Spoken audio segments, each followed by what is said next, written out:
Hola, yo soy Señora Loera, tu maestra de español. Today, we're going to do something a bit different with our weekly video.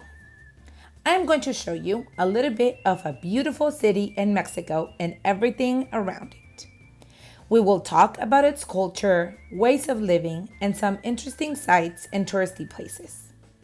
At the same time, we will learn together Spanish words that you can normally use on a trip and also words that are exclusive in this area in the country. We're going to visit Sabinas, Coahuila, Mexico. Coahuila is a state in northern Mexico that shares border with the U.S.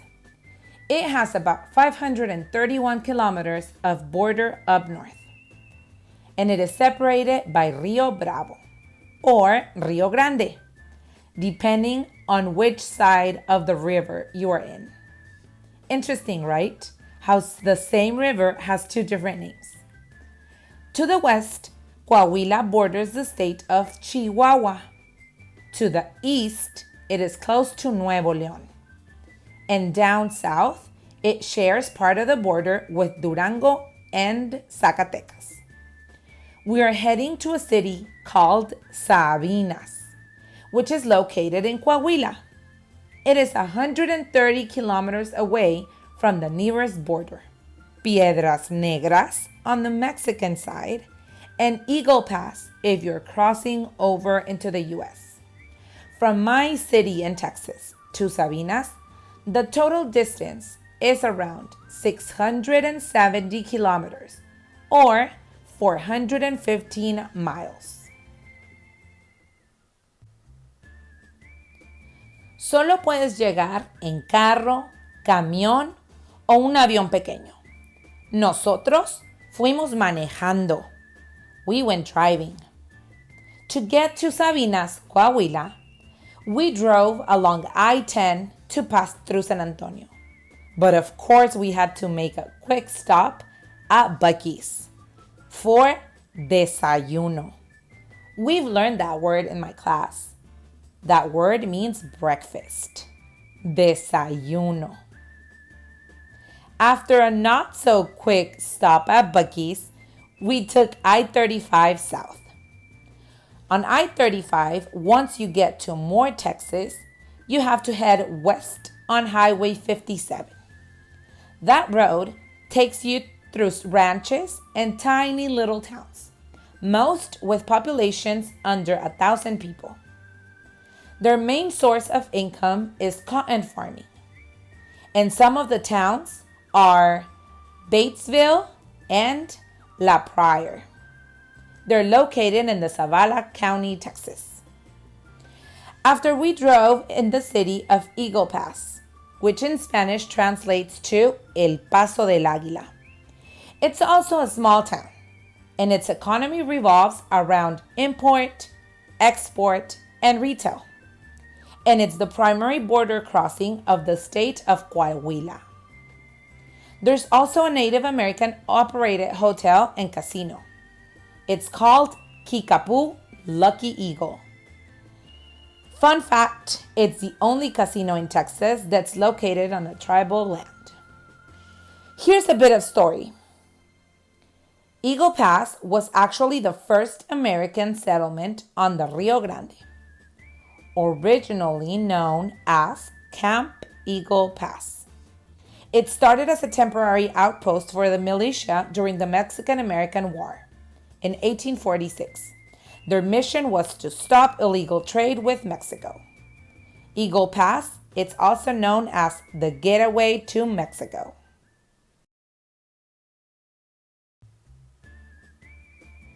We just crossed the border and we're now in Piedras Negras, Coahuila. On September 16, we celebrate our independence. We'll go deeper into that topic. But that's why many cities and towns in Mexico decorate their streets. This is how Piedras Negras looked when crossing the border. I love all the paper decoration hanging across the streets. From Piedras Negras to Sabinas, it's about 120 kilometers. We're almost there. Sabinas, Coahuila is a small city with about 60,000 people. It was founded by Coronel Crescencio Farias in 1883. According to history, him and his group traveled from Coahuila's capital, Saltillo, horseback riding, and they eventually reached a large body of water, kind of like a big creek, which in Spanish is called río. This river is called Río Sabinas. Like many civilizations throughout history, they chose to settle near a river so they could have water for their families and their animals. That's why the city of Sabina was founded. To remember and celebrate the city's foundation in 1992, a tradition called the Cabalgata has been held during the first week of September. A cabalgata is a multiple-day horseback ride. Riders travel for 7 days from a small town called Santo Domingo near Saltillo all the way to Sabinas. These adventurous horseback riders arrive to Sabinas on Friday, and on Saturday, they join a big parade through the city. It's not just them. The whole town joins, either horseback riding on tractors, decorated floats, or simply walking along the streets, waving and celebrating. It's a yearly tradition that started small and now it's a very important part of Sabinas. Sabinas is also known for having coal underground. Sabinas and its surrounding towns are called la Region Carbonífera, which means the coal region. Coal is used to generate electricity and to make steel. In fact, 99% of Mexico's total coal production comes from la Region Carbonífera. In 2018, they extracted 7 million tons, 7 millones de toneladas. The US, Russia, Australia, China, and India are the world's largest producers and consumers of coal. This es la Central Termoeléctrica Carbón número 2. And we drove to here, passing all the way to Sabinas. As soon as we got to Sabinas, our first stop was La Estaca. It is a small restaurant, very cozy and very traditional.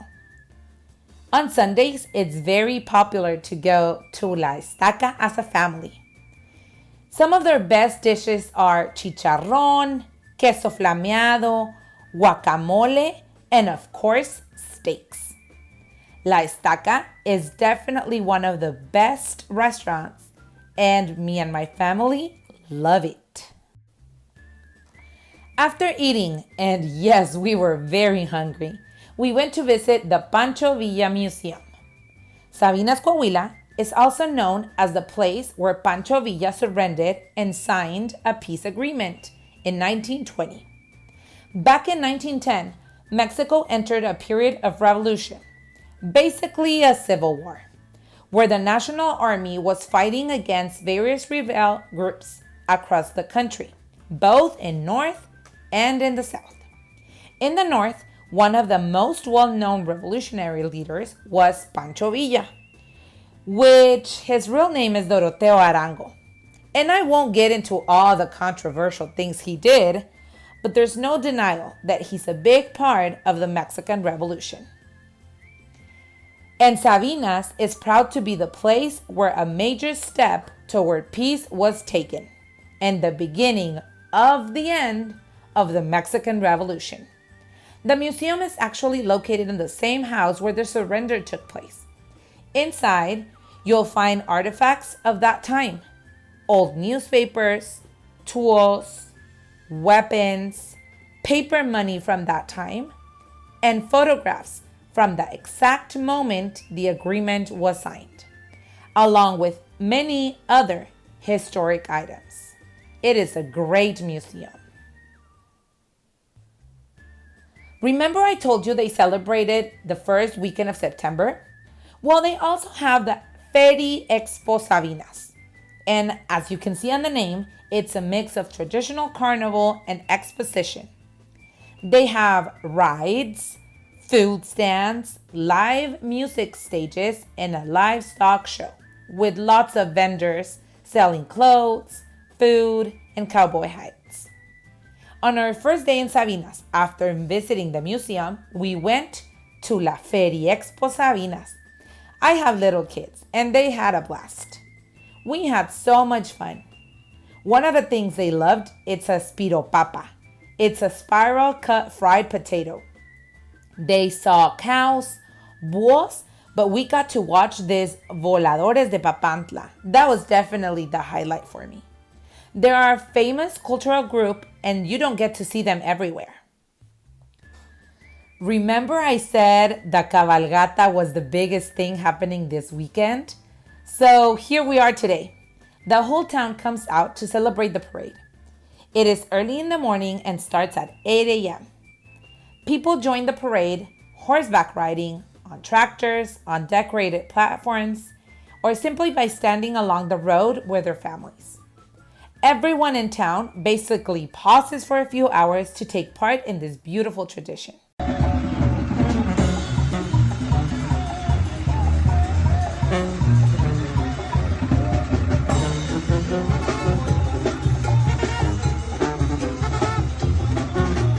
We were with some cousins. The street we were on is Calle Madero. It's like the main street in town. We had some tacos, a few drinks, and watched the entire parade until about 1 p.m. The governor of Coahuila and the mayor of Sabinas ride their horses through the city, covering about 10 miles over the course of 5 hours. Along the way, we saw some amazing horses, 18-wheelers with platforms full of people having fun, and some of them even grilling carne asada right there on their trailer. Others had small music bands playing on board.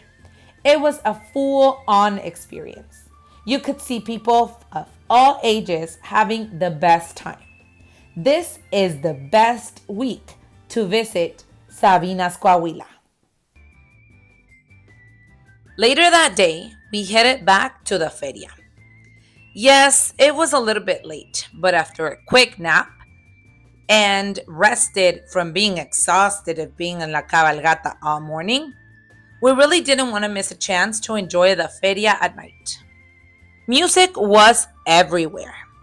This type of music is called banda, and we'll dive deeper into that genre in another lesson about different types of Latin music. But just a quick note, banda music originally became popular on the Pacific coast of Mexico, and now it's loved through the country and even parts of the US.